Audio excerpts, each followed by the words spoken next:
And that story reminds me of another story. A story I've already written right back on July 12th, 2009. My host has gone to stay with his girlfriend, and I'm holding the fort in the middle of nowhere. I'm an hour from food and my bum is still bruised from the last ride on the bicycle. It looks like it's going to rain, but I'm going to have to brave it if I want to eat tonight. Last night I was so hungry, I took a drive with 2 alcoholics to eat mud crabs. It wasn't until we were speeding up a dark road that I realised should I find myself in a hostage situation, I would never be able to find my way home. The car is Lizzie's. The driver is the local hobo. He's telling me I'm safe because he ran over a kid at 17 and killed him. And you only do that once in a lifetime. Oh, terrific. I lose my appetite. He and Lizzie have been drinking non-stop for 2 days. I can't believe I'm in the back seat with him. I must be crazy. I say a prayer I'll live to write this blog, but there is no God up here and nobody can hear anything over Lizzie's endless bickering. The hobo keeps telling her to shut the fuck up. Which brings me back to the phone story. And,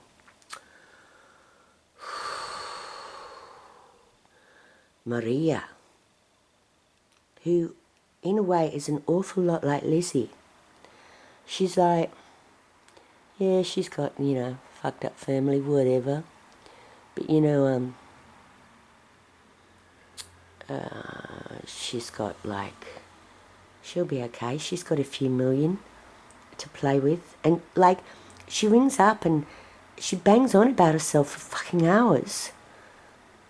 And I always pick up the phone to her because I know she's distressed. And I give her my ear. And she never does the same for me. She never picks up the phone for me. Right? But I sort of can't help it. It's like, if someone's in distress, or in danger, I can't not pick up the phone to them. So she rang while I was, shooting my video. And I pulled my phone out of my bag and I rang her back and she didn't pick up. As usual, the lady's a mindfuck. How do you solve a problem like Maria? Oh,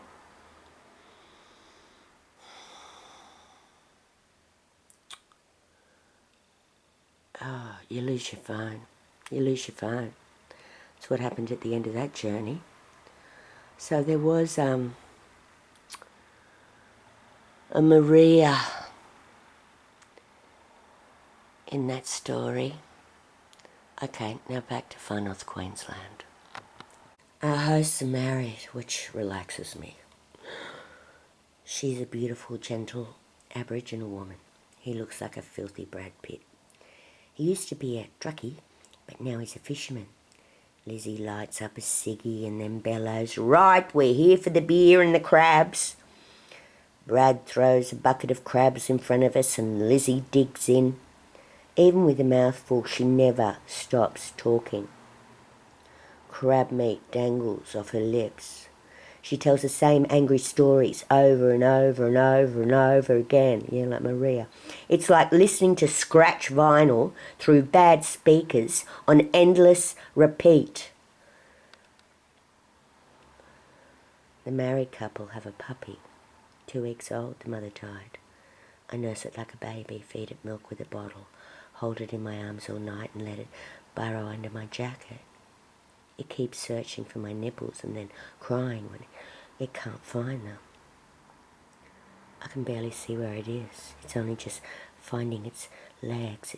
It can barely see where it is. It's only just finding its legs. It's struggling for survival, but still completely dependent.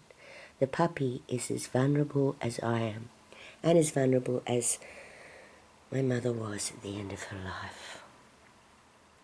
I keep it close and play Mama. That way I can tune out of the conversation. When I tune in, it scares me. You know, it occurs to me that if I just hadn't have picked up the phone, rang Maria back, because, the last time she rang me, she was sobbing, "I've got to write my will," even though she's got millions of dollars and a fucking lawyer, and she can afford counsellors, whatever she wants. It's me she rings. And I ring her back to make sure she's okay.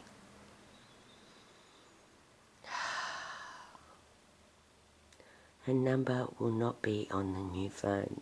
That's for sure. Now back to the story. Now where were we? I keep it close and play Mama. That way I can tune out of the conversation. When I tune in, it scares me. The truck driver fisherman was once a prison guard, a screw. He worked with lifers. I've seen some bad things, he tells me, but I have to forget them if I want to go on. Then he tells me that this area has been ruined by southerners. It was once a nice town, but it's full of criminals and rapists now. He tells me that there is a woman getting raped every 2 weeks lately. I don't know if that's the truth or if he's just trying to scare me. That seems to be the sport up here. To quote Beata, some guys just like to scare you just to see your tits wobble. I either need to leave town or invest in a brass brassiere. I imagine going home to be alone in the middle of nowhere, surrounded by rapists. There's only one cop in town and I don't have his number.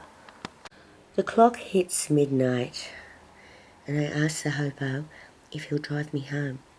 The goodbye's going forever. Just getting off the property is a 10-minute drive, but then they realise they've forgotten a lighter. They hunt through everything in desperation and turn back because nobody can go half an hour without a ciggy. If we were on the Titanic, these two would not leave the boat until they found the lighter. It was totally tragic. It makes me want to give up every vice and media more. When we get onto the road, the hobo speeds up. I ask him to slow down. He growls at me, "Shut up," and puts his foot on the accelerator. I'm scared now. A truck howls past. I talk him down, but I've offended his male pride. And he wants to show me that he's in control. All psychos use the road to scare you. It's another tit-wobbling tactic. I remember my American Psycho speeding home from upstate New York. I talk him down. I tell him, of course, I trust him. I would just feel more comfortable if we slowed down a little. I tell him I'll buy him beers if he slows down. He doesn't like that. He tells me to shut up again. I sit back in the car and I wait to die. What a terrible way to go. I cannot forgive myself. I put myself in the hands of 2 alcoholics, all for the promise of mud crabs. I was thinking with my belly, not my brain, mea culpa. I watch the road, a dark tunnel. I will never see the light again. Then suddenly we're home. They drop me off. I say thank you. I go inside. Nothing has been burgled or vandalised. No sign of the rapists. I go to bed. I wake. My first thought, I'm still alive. I've got to get out of this town.